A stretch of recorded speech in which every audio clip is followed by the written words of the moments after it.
بسم الله الرحمن الرحيم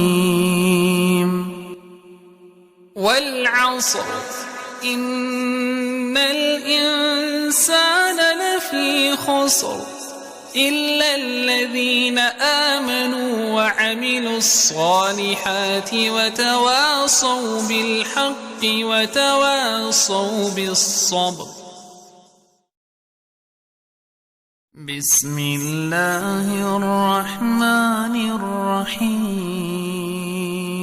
Assalamualaikum warahmatullahi wabarakatuh. Alhamdulillahirabbil alamin. Allahumma shalli ala nabiyyina Muhammad wa ala alihi wa ashabihi ajma'in. Bapak Ibu yang Allah muliakan, saudara-saudariku yang Allah rahmati dimanapun antum berada, semoga dalam lindungan Allah Subhanahu wa taala.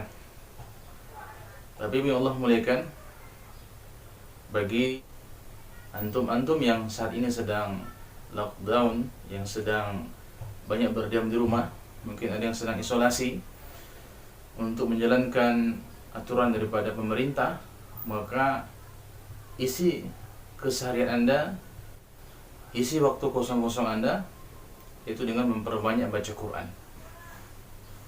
Karena dengan membaca Quran itu akan mendapatkan sakinah daripada Allah Subhanahu wa taala, mendapatkan ketenangan dari Allah Subhanahu wa taala, dan mendapatkan pahala yang begitu banyak dari Allah Subhanahu wa taala.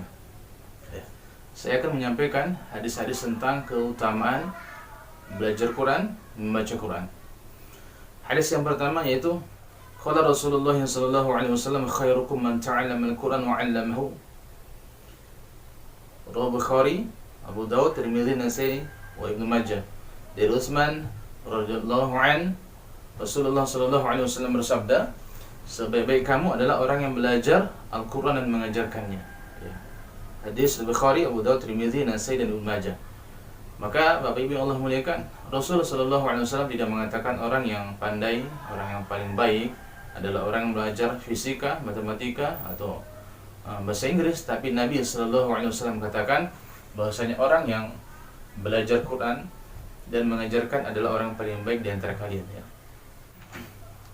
Kemudian hadis berikutnya, qala Rasulullah sallallahu alaihi wasallam yaqul Ar-Rabb tabaraka wa ta'ala man syaghalahu al-Qur'an 'an dzikri wa mas'alati a'taytuhu afdala ma 'utiya as-sa'ilin wa fadlu kalamillahi 'ala sa'iril kalami ka fadlillahi 'ala khalqihi.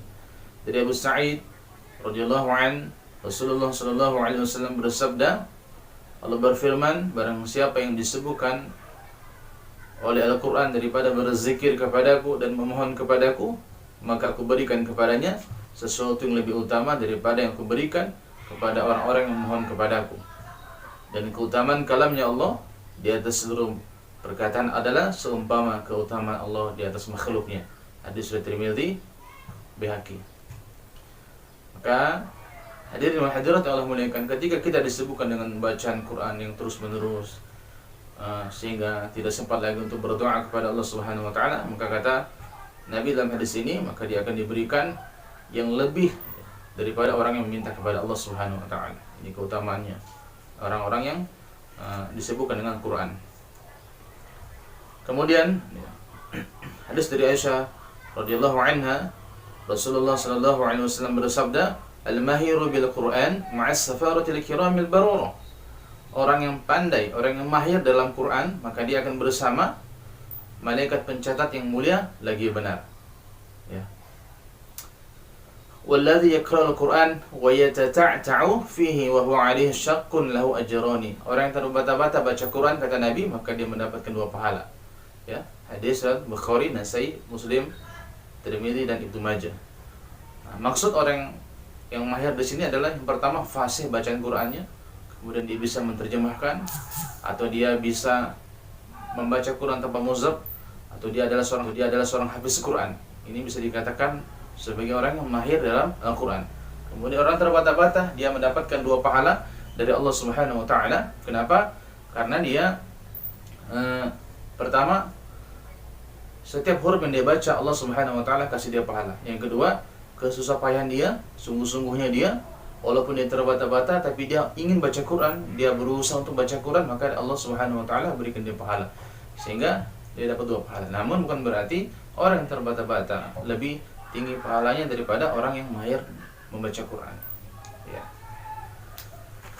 Kemudian hadis yang berikutnya dari Abu Musa radhiyallahu an, Rasulullah sallallahu alaihi wasallam bersabda, perumpamaan orang mukmin yang baca Quran seperti jeruk manis yang baunya harum dan rasanya manis.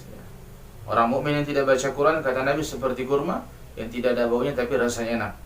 Kemudian orang munafik yang baca Quran adalah seperti bunga, baunya harum tapi rasanya pahit. Dan perumpamaan orang munafik yang tidak baca Quran seperti buah pare, tidak berbau namun rasanya pahit. Hadis Bukhari Muslim, Nasai wa Ibnu Majah. Nah, ini keutamaan orang-orang yang membaca Quran. Masya Allah, sangat banyak keutamaannya. Kemudian dalam hadis yang lain dari Abdullah bin Umar radhiyallahu anhu berkata bahwa Rasulullah sallallahu alaihi wasallam bersabda, di hari kiamat kelak akan disuruh kepada ahli Al-Quran, bacalah dan teruslah naik, bacalah dengan tartil seperti engkau telah membaca dengan tartil di dunia, karena sesungguhnya tempatmu adalah pada akhir ayat yang engkau baca. Hadis riwayat Ahmad, Tirmidzi, Abu Daud, Nasa'i. Ya. Inilah keutamaan orang-orang yang membaca Quran secara kontinu, secara istiqomah.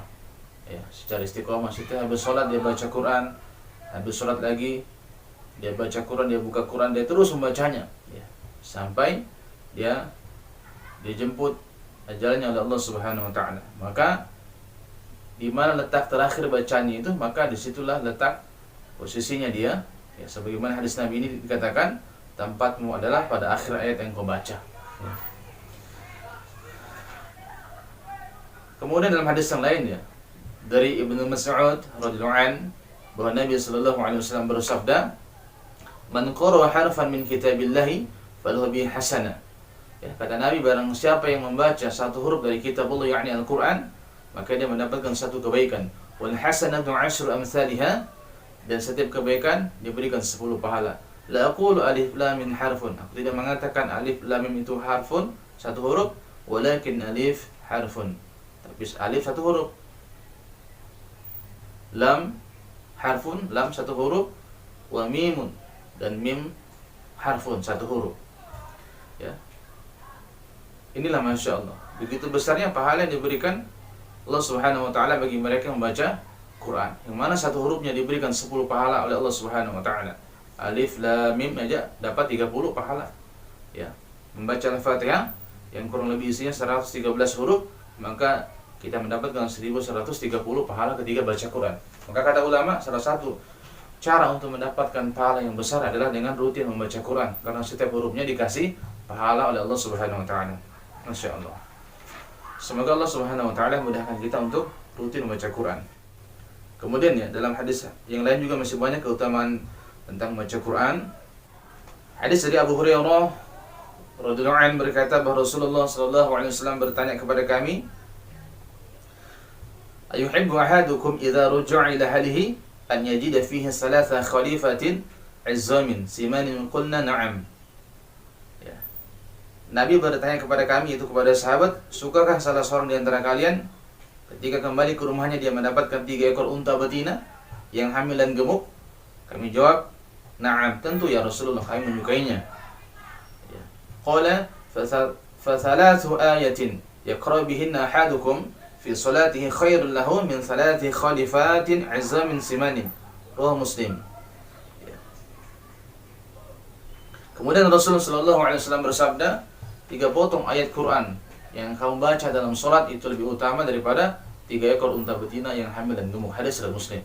Subhanallah, inilah keutamaannya bagi orang-orang yang rutin baca Quran.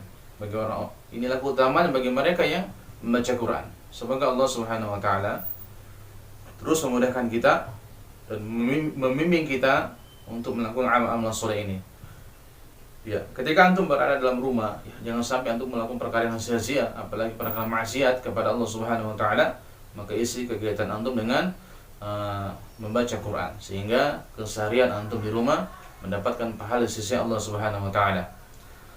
Belum lagi antum kalau menghidupkan sunnah-sunnah Nabi, makan dengan sunnah, masuk kamar mandi dengan sunnah, keluar kamar mandi dengan sunnah, kemudian makan dengan sunnah, minum dengan sunnah, maka semua amalan itu akan mendapatkan pahala di sisinya Allah Subhanahu wa taala. Demikian, subhanakallahumma bihamdika asyhadu an la ilaha illa anta astaghfiruka wa atubu ilaik. Assalamualaikum.